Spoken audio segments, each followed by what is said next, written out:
Bonjour à tous et bienvenue sur ma chaîne, j'espère que vous allez bien. On se retrouve pour une autre vidéo comme d'habitude tous les vendredis. Aujourd'hui je vais vous faire une vidéo un peu spéciale.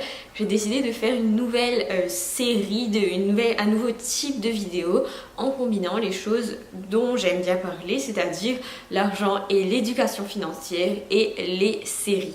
Donc c'est un peu spécial, on verra si vous aimez bien et puis selon ça, je continuerai ou pas. En tout cas, c'est quelque chose d'assez fun et d'un peu différent. Le but est de parler des incongruences qui ont lieu avec l'argent dans les séries. Et aujourd'hui, j'ai choisi de vous parler d'une série que j'aime beaucoup, qui est la série Big Little Lies, qui est sortie en 2017 et qui est basée sur un vrai livre qui porte le même nom. La série se passe en Californie, sur le bord de la plage, à Monterey, qui est une région très riche en fait.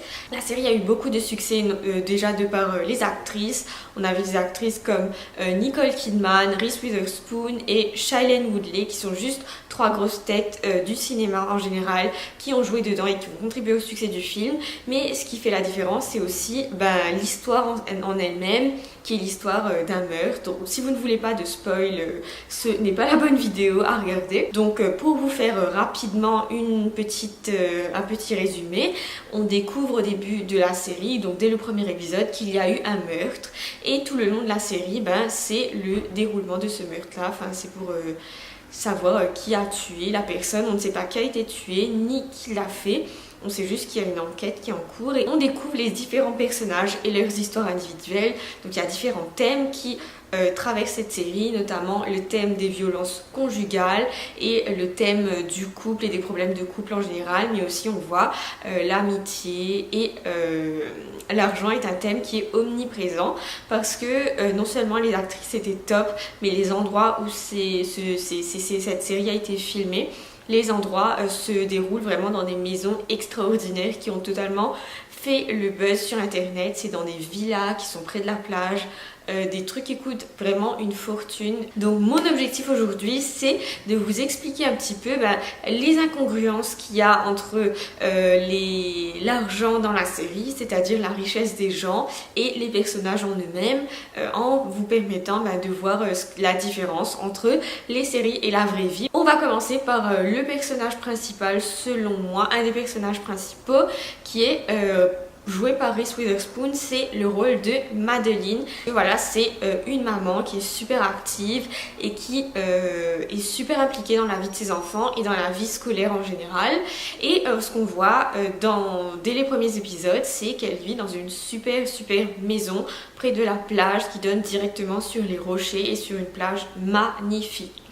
Or, dès le premier épisode, quand elle rencontre Shailene Woodley, donc sa copine Jane, elle lui décrit en fait qu'elle vit que en faisant un petit boulot à mi-temps. Et c'est là qu'on se pose la question, comment elle fait pour payer ses factures. Alors, on peut supposer que c'est son mari. On découvre que son conjoint plutôt Ed travaille sur le web, il est décrit comme un web designer. Et on se demande, est-ce que ce métier-là apporte vraiment la richesse qu'il faut pour avoir une maison comme ça? Alors peut-être qu'elle a hérité, peut-être pas, en tout cas la série ne nous dévoile pas tout ça. En tout cas, dans le livre, on a une partie de la réponse qui est que à la fois Madeline et Ed ne vivent pas vraiment sur le bord de la plage, mais ils vivent plutôt dans les terres, donc dans un coin plus reculé qui coûte fatalement moins cher aussi. Le deuxième mystère financier pour moi et aussi pour un des personnages principaux, c'est le rôle de Jane. Dès que Jane arrive, Jane est jouée par Shailene Woodley, qui est une super actrice aussi. C'est son arrivée à Monterey qui lance l'intrigue. Et c'est comme ça qu'on voit que Shailene Woodley est mère d'un petit garçon et qu'elle va dévoiler au cours de la série que cet enfant, elle l'a eu contre son gré. On découvre aussi très rapidement qu'elle aussi vit à mi-temps de petits boulots, tout comme Madeline. Et on se pose la question, comment est-ce qu'elle fait pour élever seule son enfant déjà? Mais on découvre vite en fait qu'elle habite dans un tout petit appartement. Certes, l'appartement n'est pas immense, n'est pas très riche. On voit bien la différence par rapport aux autres manoirs près de la plage des autres filles. Mais ce qu'on ne comprend pas, c'est qu'elle habite quand même très près de la plage. En fait, son appartement est assez près de la plage pour qu'elle puisse faire du jogging à pied très rapidement en étant super près. Son appartement dans la série est estimé à environ 520 000 €.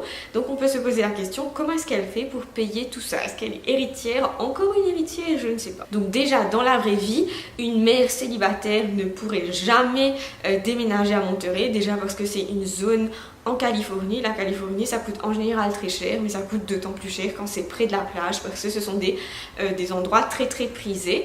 Donc dans la vraie vie, ça ne se passerait pas comme ça. Une autre incohérence au niveau des finances qu'on a pu noter, c'est qu'on voit qu'il y a 4 mamans qui envoient leurs gamins à l'école publique. Or, ce qu'on voit, c'est que sur ces 4 femmes, il y a Jane qui est quand même plus modeste, donc c'est celle dont on vient de parler. Et puis il y a Madeline, Céleste et Renata qui ont leurs enfants qui vont aussi à l'école publique, bien que ce ne sont pas des femmes qui ont des soucis financiers. Elles ont l'air d'être des mamans très protectrices qui veulent le meilleur pour leurs gamins. Elles n'ont pas de revenus trop serrés pour envoyer leurs gamins à de meilleures écoles. Dans la vraie vie, je pense qu'il serait plus probable que ces femmes-là envoient leurs gamins à l'école privée. Alors, est-ce qu'il n'y a pas d'école privée à Monterey? On peut se poser la question. On a une moitié d'explication en fait dans le livre où on nous explique que finalement la richesse, elle est un petit peu exagérée dans la série. Quand on lit le livre, on voit que la zone où ces gens-là sont élevés, ces enfants-là sont élevés, n'est pas si riche que ça, et les femmes ne sont pas si riches que ça. Autre incongruence, c'est par rapport au rôle de Nicole Kidman qui joue le rôle de Céleste. Céleste a des jumeaux, elle a un super mari qui est gérant d'un fonds d'investissement. Il est super riche. Céleste, on apprend qu'elle a été avocate précédemment et elle est aujourd'hui mère au foyer, donc elle élève ses 2 jumeaux. A priori, en fait, tout le monde, on comprend que dans cette série, tout le monde idéalise un peu Céleste parce qu'elle est très belle, qu'elle a un mari qui apparemment la chouchoute, etc. Enfin, de vue en tout cas, la chouchoute, qu'elle est ultra riche, sa maison est juste à tomber. Et on voit en fait que derrière cette façade, elle est victime de violences conjugales par son mari. Lui, il préfère que Céleste soit femme au foyer, qu'elle compromette sa carrière pour que lui puisse aller travailler. Dans la série en fait, Céleste ne réagit pas tout de suite.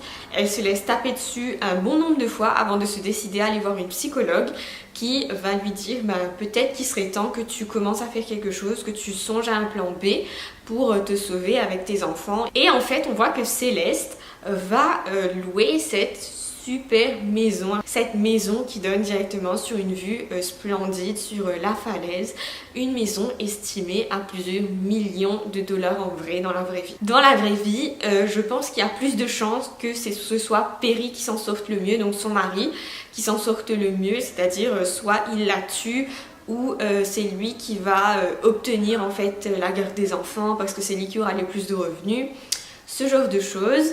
Et il y a très peu de chances en fait qu'elle arrive vraiment à s'acheter son appartement dans la vraie vie. Donc une femme comme Céleste dans la vraie vie a rarement autant de flexibilité financière pour s'échapper et carrément s'acheter une deuxième maison. Alors qu'elle ne travaille pas. Simplement, il y a plus de chances que celui qui inflige les violences soit aussi le monopole des finances personnelles à la maison et essaye de contrôler l'autre à travers les finances. Donc il y a peu de chances que Perry soit violent mais qu'il la laisse gérer les finances. Le dernier point de cette série, c'est au niveau du complot et de la fin de l'histoire où on voit que Bonnie va pousser Perry dans un genre d'escalier et Perry, normalement, il est décédé. Donc ce qu'on voit, c'est que les femmes à la fin, elles sont soudées, elles défendent Bonnie et elles vont tous se lier à la fin pour que Bonnie n'aille pas en prison. Et d'ailleurs, l'amitié et l'entraide entre femmes est un thème qui est super intéressant dans cette série, surtout qu'on voit à la fin que toutes les femmes elles sont réunies, elles partagent, etc. alors qu'elles n'étaient pas en si bons termes que ça au début de la série. Dans la vraie vie, il y a très peu de chances pour que les femmes qui n'étaient pas coupables, donc tout le monde sauf Bonnie, prennent la défense de Bonnie, tout simplement parce que ces femmes-là, elles ont beaucoup à perdre, elles ont beaucoup plus à perdre d'être complot d'un meurtre, entre guillemets, plutôt que d'aider leurs copines. Et même, il est plus probable que ces femmes-là nient en bloc leur responsabilité dans la mort de Perry, et ensuite qu'elles engagent leur meilleur avocat pour défendre leur cas, et non pas qu'elles défendent Bonnie pour qu'elle puisse s'en sortir et ne pas les impliquer. Donc voilà, c'était les différentes incongruences autour de la série Big Little Lies, les incongruences qui sont liées à l'argent plus précisément. J'espère que ça vous a plu, dites-moi si vous aimeriez que je fasse plus de choses comme ça. J'ai quelques idées de séries en tête, mais si ça vous plaît et que vous avez des séries que vous aimeriez que j'analyse, moi je suis partante, j'ai toujours du temps pour les séries. Voilà, je vous retrouve très vite la semaine prochaine. N'hésitez pas à vous abonner si ce n'est pas déjà fait. Je vous dis à très vite et prenez soin de vous.